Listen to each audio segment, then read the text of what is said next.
তৎসৎ। ওম তৎসৎ।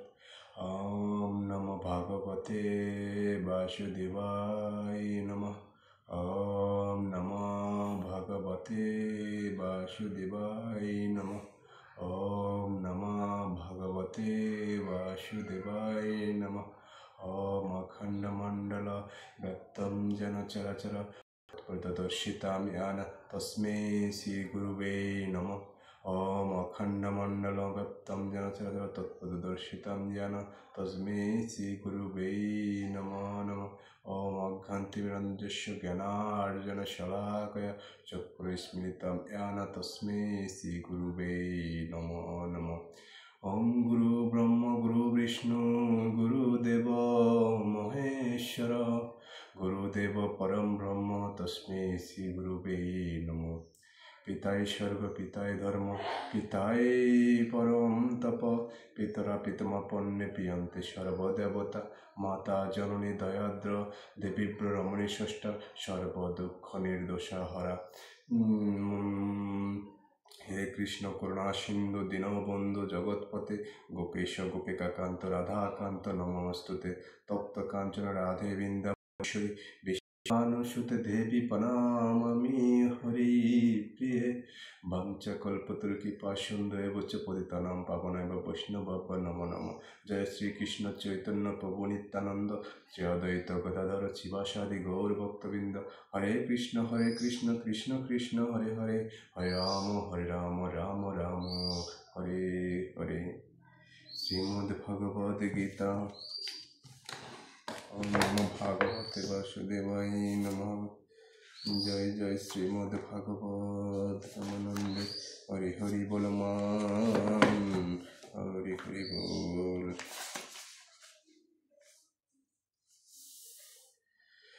শ্রী ভগবতের আরতি।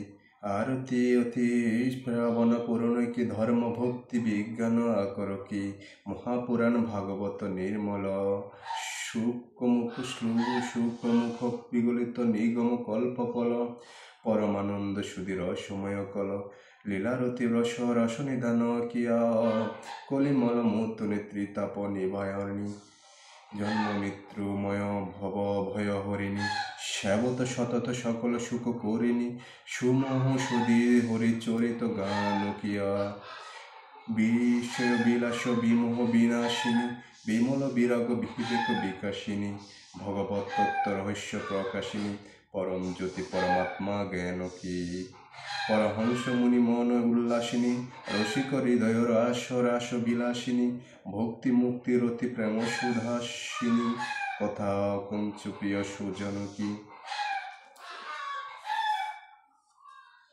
শ্রীমদ্ ভাগবত মাহাত্ম্য স্বয়ং ভগবান কর্তৃক ব্রহ্মার প্রতি কথিত। শ্রীমদ্ ভাগবতম নম পুরাণম লোকবিস্মৃতম শুশ্রূষণীয়শ্রয়াযুক্ত মম সন্তোষ কারণম। লোকবিখ্যাত শ্রীমদ্ ভাগবত পুরাণ প্রতিদিন শুদ্ধালো চিত্তে শ্রবণ করা উচিত। এর দ্বারা আমার প্রভৃতি সন্তুষ্ট হয়। নিত্যম ভাগবতম স্বয়ং পুরাণম পঠতে নর পথৈষ্করম ভবতস্য কপিলাধজনম ফলম। যে ব্যক্তি প্রতিদিন ভগবত পুরাণের পাঠ করে সে দিনের প্রতিটি অক্ষর উচ্চারণের সাথে সাথে কপিলা গোদানের পুণ্য অর্জন করে। শ্লোকাসম শ্লোকপাদম বা নিত্যম ভগবত উদ্ভতম পাঠতে শৃণুতম যৎস গোসহস্র শ্রবণং লবেৎ। যে প্রতিদিন অর্ধেক বা 1/4 ভগবত শ্লোক পাঠ বা শ্রবণ করে তার 1000 গোদানের ফল লাভ হয়। যে পঠেত প্রয়ত নিত্যম শ্লোকম ভাগবতম সুত অষ্টাদশ পুরাণানাম ফলমাপ্নেত মানব। হে পুত্র, পবিত্র চিত্তের যে হয়ে যিনি প্রতিদিন ভগবতের একটি শ্লোক পাঠ করে তার অষ্টাদশ পুরাণ পাঠের ফল প্রাপ্তি হয়। নিত্যম মম কথা যত্র তত্র দৃষ্টিতম বৈষ্ণব কলিহ বাহ্য নরহস্তৈ বৈজ্যহস্তি সদা মম। নিত্য যেখানে আমার কথা হয় সেখানে বিষ্ণু পার্ষদ প্রহ্লাদ প্রমুখ উপস্থিত থাকেন। আমার এই ভগবত শাস্ত্রের যে প্রতিদিন পূজা করে সে কলির প্রভাব থেকে মুক্ত থাকে, তার উপর কলির কোনো অধিকার থাকে না। বৈষ্ণবানম তু শাস্ত্রাণি সহস্রতি গৃহণরা সর্বপাপ ঘৃণী মুক্ত ভবন্তি সুরবিন্দিতা। যে মানুষ নিজের ঘরে বৈষ্ণব শাস্ত্রের পূজা করে সে সর্বপাপ মুক্ত হয়, দেবতাদের দ্বারা বন্দনীয় হয়।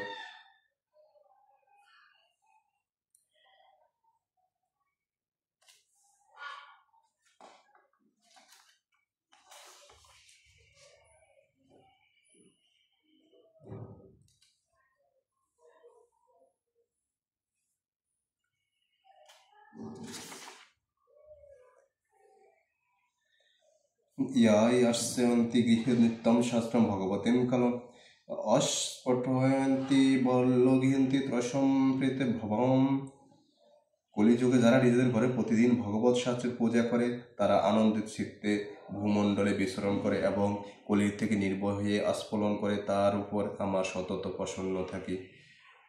ইয়াবদ্ধানিনি হে পুত্র শাস্ত্রাণম ভাগবতম গৃহে তাবৎ পিবন্তি পিতরো খিষ্কিরম সর্পরিমৃধকম। হে পুত্র, মানুষ যতদিন পর্যন্ত তার ঘরে ভগবত শাস্ত্র রক্ষা করে, তার পিতৃপুরুষগণ ততদিন পর্যন্ত দুধ, ঘি, মধু ও স্বাদু পানীয় পান করেন। যচ্ছন্তি বৈষ্ণবে ভক্তম শাস্ত্রণম ভাগবতম হি যে কল্লকুটি সহস্রণী প্রমলোক বসন্তীতে। বৈষ্ণব ভক্ত মানুষ যে ভক্তিযুক্ত চিত্তে ভগবত শাস্ত্র দান করে সে সহস্র কোটি কল্প আমার বৈকুণ্ঠ ধাম নিবাস করে। ইয়ং সন্তি সদা গৃহে শাস্ত্রম ভগবতম নর প্রাণিত বৈচ্যম্ভূতবাজ্যবাভূত সমভম। নিজ গৃহে ভগবত শাস্ত্র পূজনকারী ব্যক্তি এক কল্প পর্যন্ত সমস্ত দেবতাদের পরিতৃপ্ত করে। শ্লোকার্ধম শ্লোকপাদম বরম ভাগবতম গৃহে শত সহস্র সহস্রস্র কৈমনো শাস্ত্র সংগ্রহীয়। নিজ গৃহে ভগবতের অর্ধে বা 1/4 শ্লোক যদি থাকে তবে তার কাছে অন্যান্য শত সহস্রের গ্রন্থ সংগ্রহ তুচ্ছ নয়। যস্য তৃষ্টতম শাস্ত্রম গৃহে ভাগবতম কলম ন তস্য পুনরাবৃত্তাযমস্যম কদাসনম। কলিযুগে যার গৃহে ভাগবত শাস্ত্র না থাকে, যম পাশ থাকে, তার কখনো মুক্তি নেই। কথম সে বৈষ্ণব যেয়ং শাস্ত্রম ভাগবতম কইল গৃহে না তৃষ্ট শস্য সাপচাদিকাহিস। এই কলিযুগে যাহার গৃহে ভগবত শাস্ত্র নেই তাকে কি বৈষ্ণব বলা যায়? সে তো চণ্ডালেরও অধম। সর্বস্বনেপি লোকস্য কর্তব্য শাস্ত্র সংগ্রহম বৈষ্ণব বস্তু সদা ভক্তাতুষ্টতম মম পুত্র। হে লোকেশ ব্রহ্ম বৎস, আমার নিত্য সন্তুষ্টর জন্য সর্বস্বের বিনিময়েও মানুষের বৈষ্ণব শাস্ত্রের সংগ্রহ করা উচিত। যত্র যত্র ভগবৎ পুণ্যাম শাস্ত্রাম ভগবতম কৈল তত্র তত্র সৈদ্যবহম ভবামি ত্রিদস্যসহ। এই কলিযুগে যেখানে যেখানে পবিত্র ভগবত শাস্ত্র রক্ষিত থাকে, দেবতাদের সাথে নিয়ে আমি সর্বদা সেখানে উপস্থিত থাকি। তত্র সর্বাণি তীর্থানি নদী নদীরা সংস যজ্ঞা সপ্তপুরী নিত্যম পুণ্যা সর্বশীলশ্রয়া। শুধু তাই নয়, যেখানে গঙ্গা নদী, ব্রহ্মপুত্র নদী, নদ, মনসাদি, সরোবর স্বরূপ অশুদ্ধি সকল তীর্থ বাস করে, সম্পূর্ণ যোগ্য মুক্তিদাত্রী অযোধ্যাদি সপ্তপুরী এবং পাবন পর্বসমূহ সেখানে সতত নিবাস করে। শতভম শাস্ত্রনি হে যোজ ধর্ম জয়াথিনাম পাপস্ক্ষয়াৎ মারম লোকেশ মুক্ষাত্রম ধর্ম বুদ্ধিনা। হে লোকের যশ ধর্ম বিজয় প্রাপ্তির জন্য এবং মুখ্য পাপ ক্ষয় এবং মুখ্য প্রাপ্তির জন্য ধার্মিক মানুষের সদাই আমার ভাগবত শাস্ত্র শ্রবণ করা উচিত। শ্রীমদ্ ভাগবতম পুণ্যময়ম রঘুপুষ্টিদম পাঠনাচ্চ বর্ণাদ পাপী সর্বপাপেভ্য প্রমোচ্যুতে।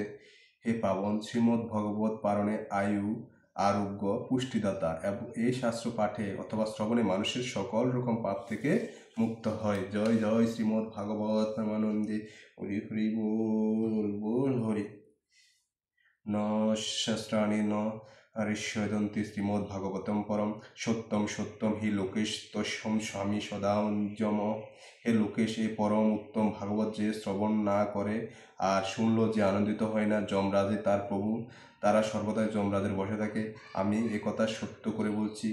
ন গচ্ছতি যধামর্তম শ্রুতম ভগবতম শ্রুতম একাদশম বিশেষণে নাস্তি পাপরন্তন্তম। হে পুত্র, যে মানুষ সদাই বিশেষত একাদশী তিথিতে ভগবত শুনতে না যায় তার মতো পাপী আর কেউ নেই।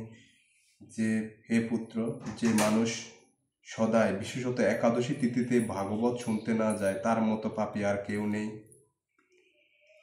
শ্লোকম ভাগবতম চাপি শ্লোকার্ধম পাপ পাদমে ভবা লিখিতম পৃষ্ঠযস্য গ্রীষতস্য ভাষ্যমহম।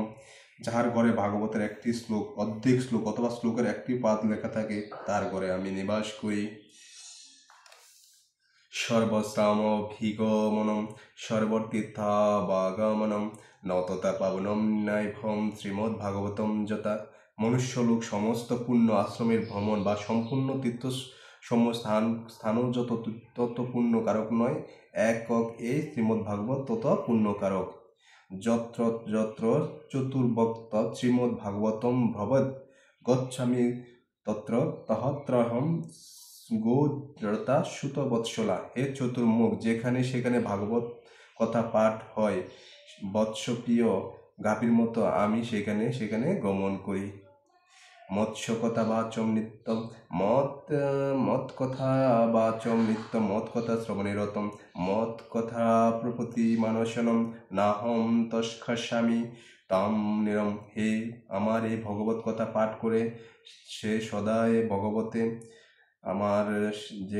ভগবত কথা শ্রবণ করে আর আমার এই কথা শুনে যে হার্দিক প্রীতি লাভ করে, তাকে আমি কখনো ত্যাগ করি না। শ্রীমদ্ ভাগবতম পূর্ণম তৃষ্টাম নো তৃষ্টত্তে হি য সদ্বৎসরম তস্য পুণ্যম বিলম জ্যোতি পুত্র।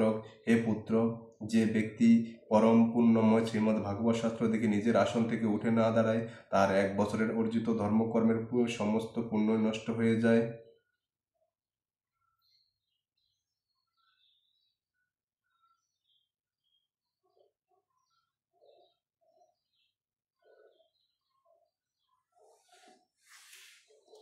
শ্রীমদ্ভাগবতম দৃষ্টাপ্রত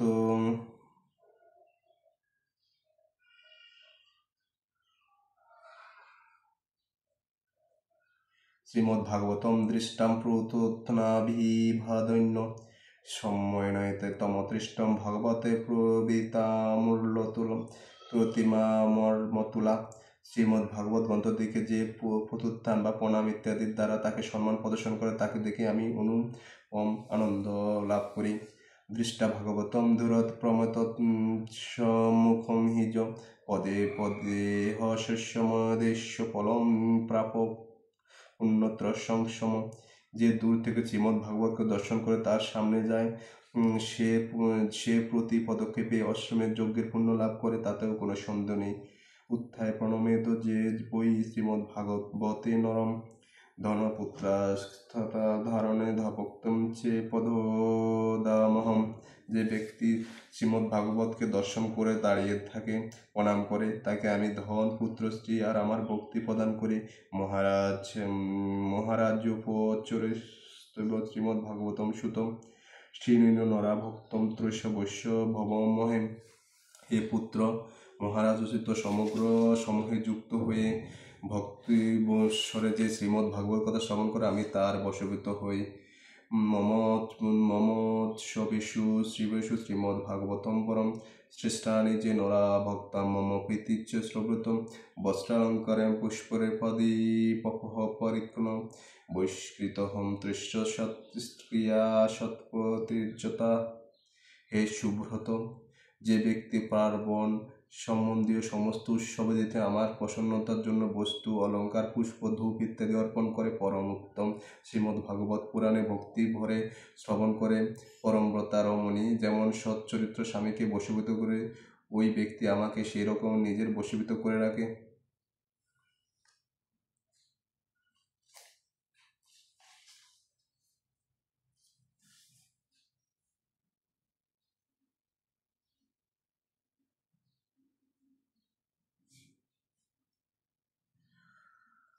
ओम अस्य श्रीमद्भागवत भागवत ख्रीष्टमन्त्रस्य नारद ऋषि बहुत छंद श्रीकृष्ण परमात्मा देवता भी ब्रह्म बीज भक्ति शक्ति ज्ञान वैराग्य किलकम मम श्रीमद् भागवते प्रसद्यते पाठे विनियोग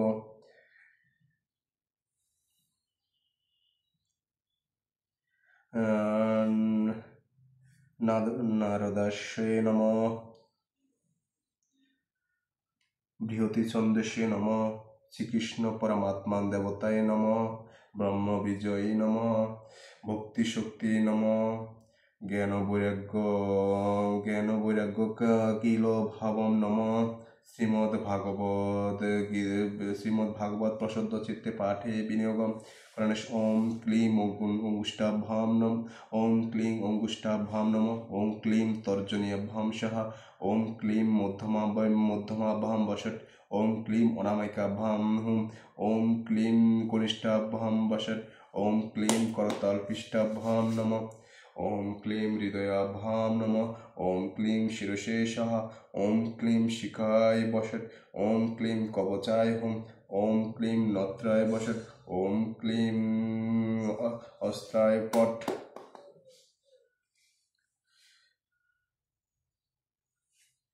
जय जय श्रीमद्भागवत हरे हरे गुणमान ब्रह्म श्रीमद्भागवत चतुर्थ स्कंद नवम अध्याय अत्र नवम अध्याय ध्रुवेर वर प्राप्ति गृहेर प्रत्यावर्तन मैत्रेय उवाच तयमयि भोत्सन्न भयावरुभ्रमे कृतवनमा प्रजुज्योतिष्टिवृष्टवं सहस्रशिनी तत गुरु आत्मा মধুবর্ধনম বিদ্যাধীষ্কারয়গত মৈত্রী বললেন বিদুর শ্রী ভগবানের এই অশ্বাস বাণী শুনে দেবতারা ভয়মুক্ত হলেন এবং তাকে প্রণাম করে স্বর্গলোকে চলে গেলেন। তারপর বিরাট স্বরূপ ভগবান গরুড আরোহণ করে নিজ ভক্তদের দেখিবার ইচ্ছায় মধুবনে ভ্রমণ করলেন।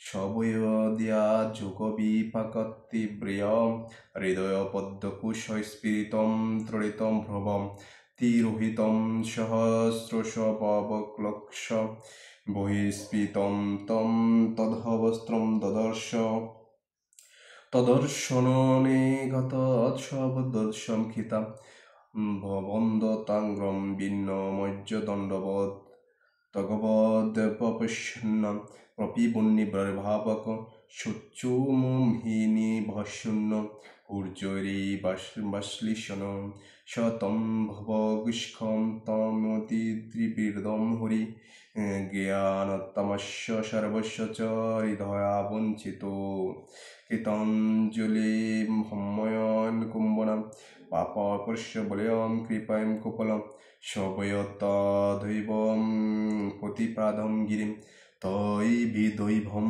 পরিঘ্রত পরিতরণানিত্ময়ম তম ভক্তিবহতম তম ধ্রামৃশম পরিস্থিতৃ সবস্যম ধ্রুবস্কৃতি।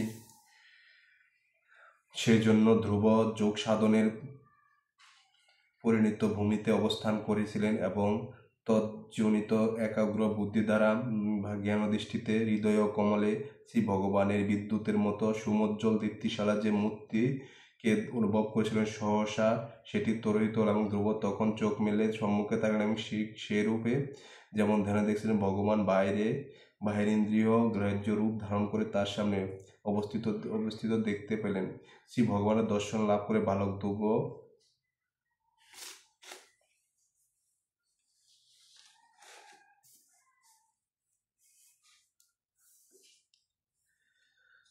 যোগপথ সমস্ত আনন্দ ব্যাকুল হয়ে উঠলেন। তিনি মাটিতে দণ্ডপাত করে তাকে প্রণাম করলেন এবং তাকে ভগবানের দিকে এমন দৃষ্টিপাত করলেন যে তার নেত্রদ্বয় তাকে পান করে নিজের দ্বারা ভগবানের চুম্বন করলেন।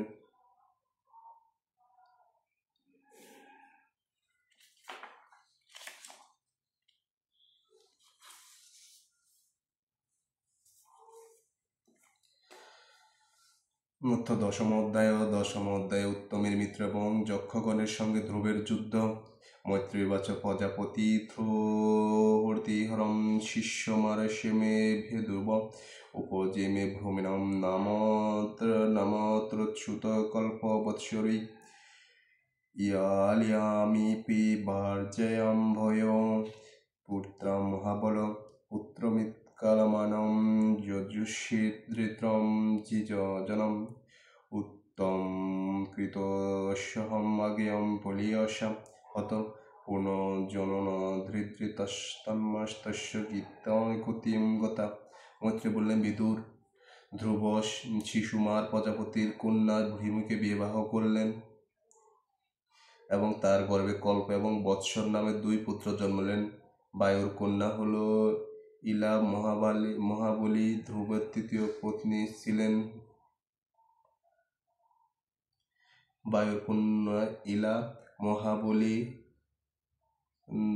ধ্রুবের 2য় পত্নী ছিলেন। তার গর্ভে উৎকল নামে 1 পুত্র এবং 1টি কন্যা রত্ন উৎপন্ন হয়। উত্তম তখনও পর্যন্ত অবিবাহিত ছিলেন। এই সময় একদিন তিনি মৃগায় গৃহে হিমালয় পর্বতে একটি বলশালী যক্ষ দ্বারা নিহত হন। তার মাতা সুরসী সে একই গতি লাভ করেন।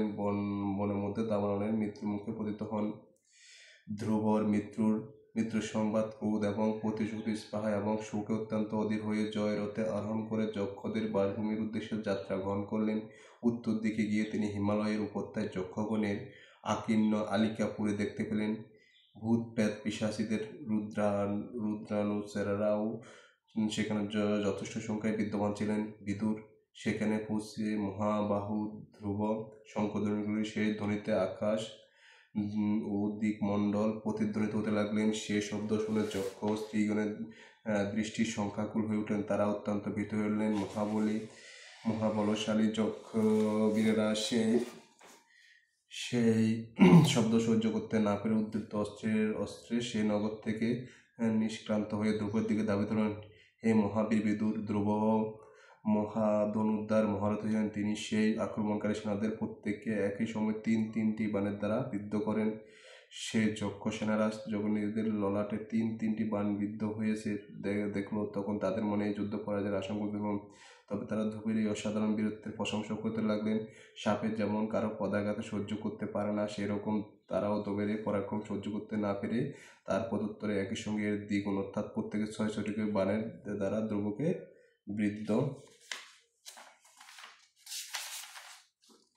বিদ্ধ করল। যক্ষা যুদ্ধগণের সংখ্যা ছিল 13 অযুত 1,30,000। তারা ক্রোধান্বিত হয়ে ধ্রুবের উপর প্রতিশোধ গ্রহণের জন্য সকলে একযোগে রথ এবং সারথি সহ তার প্রতি পরিখ, খগট, গ্রাস, শূল, কঠোর শক্তি, রুষ্টি, ভূখণ্ডী এবং বিচিত্র পঙ্খযুক্ত বাণ বর্ষণ করতে লাগিল।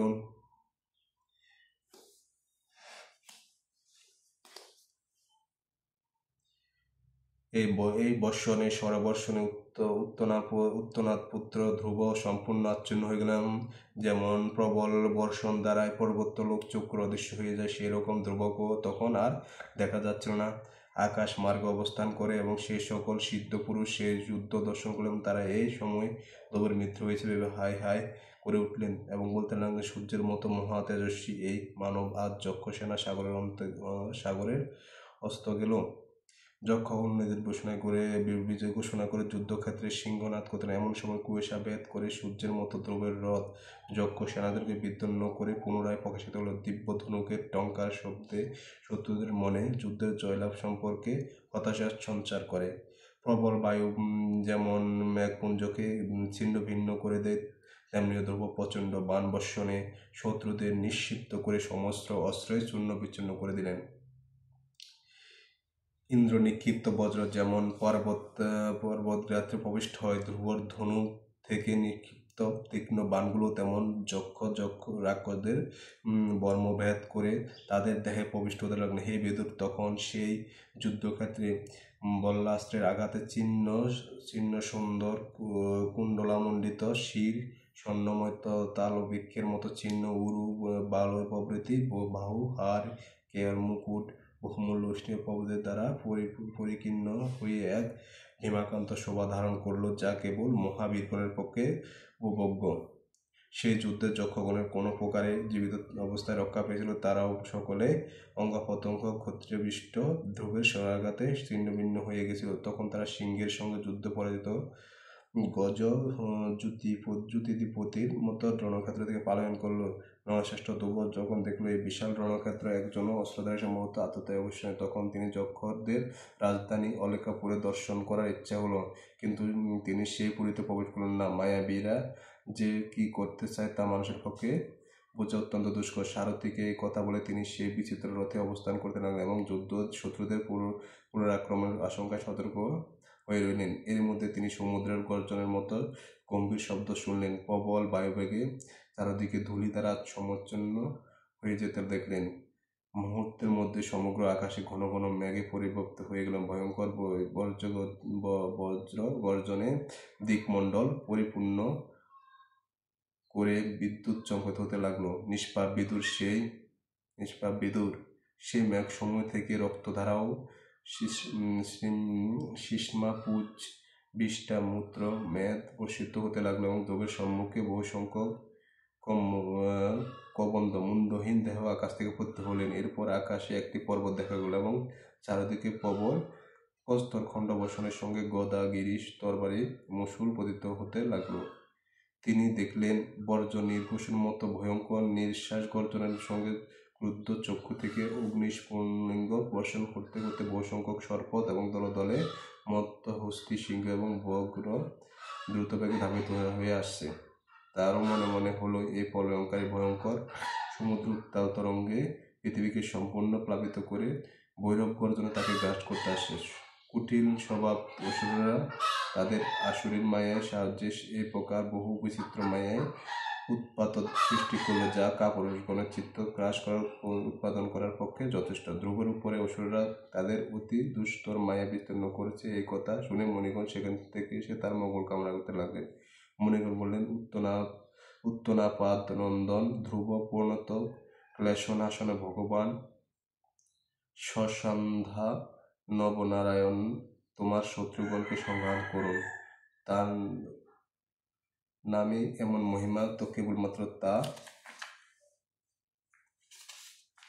শুনলে অথবা কীর্তন করলে মানুষ দুষ্টর মৃত্যুকেও অনায়াসে উত্তীর্ণ করতে পারে। সুতরাং ভগবৎস্থিত তোমার পক্ষে এই কপট মায়াজালও কোনো প্রকার ভীতি বা ক্ষতির কারণ হতে পারে না। শ্রী মহর্ষি বেদব্যাস প্রণীত পরমহংসের সিংহ সংহিতা শ্রীমদ্ ভাগবত পুরাণের ৪র্থ স্কন্ধ ১০ম অধ্যায় সমাপ্ত। অথ একাদশ অধ্যায়। যুদ্ধ বন্ধ করার জন্য ধ্রুবের প্রতি স্বয়ম্বর মনুর উপদেশ। মৈত্রী উবাচ নৈষ্যম গদা তয়মৈব মৃষাণি দ্রোণীষ্য ধ্রুব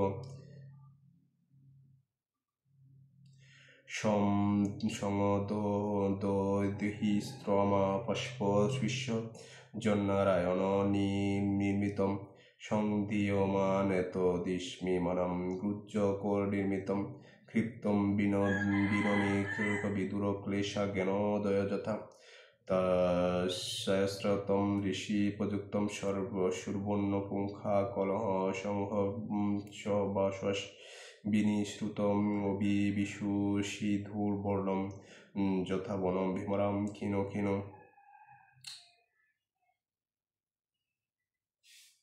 মৈত্রী বললেন, শুভাকাঙ্ক্ষী ঋষিদের এই কথা শ্রবণ করে ধ্রুব আচমন করে নিজের ধনুক নারায়ণ কর্তৃক নির্মিত নারায়ণ অস্ত্র যোজনা করলেন। হে বিদুর, জ্ঞানের উদয়ে যেমন অবিদ্যা প্রকৃত ক্লেশ নষ্ট হয়ে যায়, ঠিক তেমনি সেই বাণ শত্রুদের করা মাত্র যক্ষদের সৃষ্ট সেই বিবিধ প্রকার মায়াজাল মুহূর্তের মধ্যে অন্তর্হিত হলো।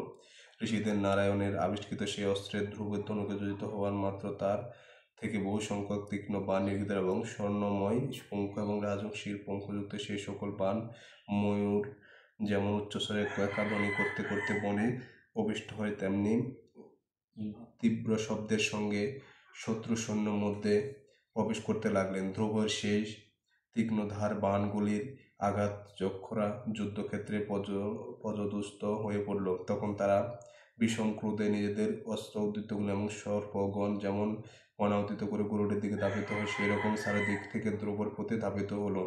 তাদেরকে নিজেদের দিকে আসতে দেখে ধ্রুবও তার বাণসমূহ দ্বারা তাদের বাহু, উরু, স্কন্ধ এবং উদর প্রভৃতি অঙ্গ ছিন্ন ভিন্ন করে তাদের সেই পরম লোকে প্রেরণ করলেন এবং সেখানে উদ্ধর্তা মণিগণ সূর্যমণ্ডল ভেদ করে গমন করে থাকেন।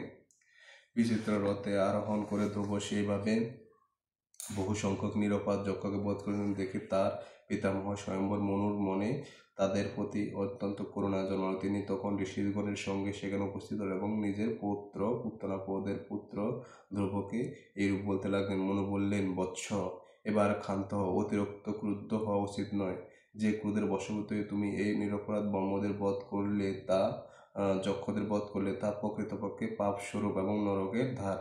স্নেহভাজন পুত্র, তুমি এই যে নির্দোষ যক্ষদের সংহার করে পবিত্র হয়েছে তা কিন্তু আমাদের বংশের পক্ষ উপযুক্ত নয়। সাধু পুরুষেরা এই ধরনের কাজের নিন্দা করে থাকেন। দেখো বৎস, তোমার নিজের ভ্রাতা উত্তমের প্রতি তোমার যে গভীর প্রীতি এবং স্নেহ তাতে দোষ বা আপত্তির কিছু নেই, বরং তা একান্ত প্রশংসা হয়। কিন্তু তার নিধনে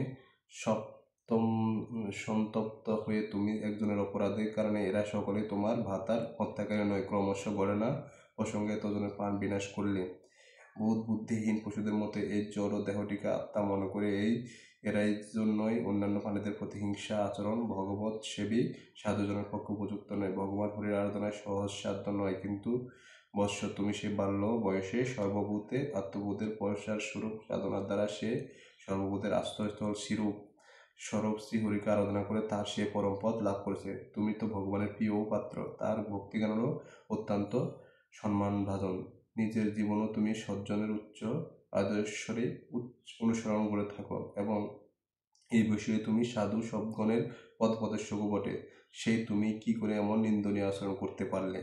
মহতের অর্থাৎ বয়স বা গুণাদির বিচারে উচ্চতর স্থানে ভাগী ব্যক্তির তিনি প্রতিটি দীক্ষা অর্থাৎ তার প্রতিকূলতা করলেও তা সহ্য করা। নিচের অর্থাৎ বয়সাদের বিচারে নিম্ন স্থান ভাগী ব্যক্তিদের প্রতি করুণা, তোমার ব্যক্তির প্রতি মিত্রতা এবং সমস্ত জীবের প্রতি সমদর্শিতা আচরণ, এর দ্বারাই তো ভগবান সর্বত্র শ্রীহরির প্রসন্ন হয়ে থাকেন। এবং ভগবান প্রসন্ন হলে জীব প্রকৃত গুণ সমূহ তাদের কার্যরূপ লিঙ্গ শরীর থেকে মুক্ত হয়ে পরমানন্দ স্বরূপ ব্রহ্মপদ প্রাপ্ত হন। দেহাদিক রূপে পরিণত পঞ্চভূত থেকে স্ত্রী পুরুষের উৎপত্তি এবং তাদের পারস্পরিক মিলনের ফলে আবার অপর স্ত্রী পুরুষের সৃষ্টি হয়ে থাকে। রাজস্বের ধ্রুব এই প্রকার ভগবানের ত্রিগুণাত্মিকা প্রকৃতির সত্য দ্বৈগুণের বৈষম্য বা ন্যূন অধিকার অনুসারে ভূত সমূহ থেকে যেমন শরীর উৎপত্তি হয় তেমনি তাদের স্থিতি বা সংহারও করে থাকে। এই প্রকার প্রবৃত্তি ব্যাপারে নির্গুণ পুরুষোত্তম ভগবান কেবল নিমিত্ত স্বরূপ অবস্থান করলে তার সত্তা সেতু কার্যকলাপ জগৎ প্রকর্ষ গতিশীল হয়ে থাকে, যেমন চুম্বকের সন্নিধ্যে লোহা গতিশীল হয়। নিজ কাল শক্তির প্রভাবে সত্তাদিগণের মধ্যে ক্রমশ ক্ষোভ অর্থাৎ একই কালে নয় উৎপন্ন হওয়ার ফলে শ্রী ভগবানের শক্তি অর্থাৎ সৃষ্টি স্থিতি ইত্যাদি নির্বাহের সামর্থ্য পৃথক পৃথক রূপে বিভক্ত হয়ে যায়, অর্থাৎ ভিন্ন ভিন্ন সময়ে এক একটির প্রকাশ ঘটে। এবং এইরকম ভগবান স্বয়ং কর্তা না হয়েও জগৎ রচনা করেন, সংহারকর্তা না হয়েও জগতের সংহার করেন। প্রকৃতপক্ষে এই অনন্ত রূপের লীলা অর্থাৎ তার কাল শক্তির স্বরূপ একান্ত রূপে ধারণাতীত। যে সেই ভগবানের অব্যয় কালস্বরূপ নিজ অন্তিম হয়ে তিনি সমগ্র জগতের অন্ত এবং বিনাশ কর্তা এবং স্বয়ং অনাদি হয়েও সকলের আদিকর্তা। এক জীব থেকে অপর জীবের জন্ম ঘটিয়ে তিনি সংসারের সৃষ্টি করেন এবং এক জীব যে অপরের সংহার করে মৃত্যু দ্বারাও তার বিনাশ ঘটিয়ে তিনি সংহারকর্তা হয়ে থাকেন। হে মহামরণরূপী কাল ভগবানের সর্বজীবে তথা সমগ্র সৃষ্টির মধ্যে সমানভাবে অনুপ্রবিষ্ট হয়ে আছেন, তার সপক্ষে এবং বিপক্ষে বলার কিছু নেই। বায়ু প্রবাহিত হলে যেমন ধূলিকণা সমূহের দ্বারা সঙ্গে উড়ে চলে, তেমনি জীবগণও নিজ নিজ কর্মের অধীন হয়ে সেই কালের গতির অনুসরণ করে থাকে। নিজ নিজ কর্ম অনুসারে সুখাদি ফল ভোগ করে শ্রী ভগবান সর্বসম্মত। তিনি কর্মবন্ধনে আবদ্ধ জীবের হ্রাস বা বৃদ্ধির বিধান করে থাকেন, কিন্তু তিনি নিজ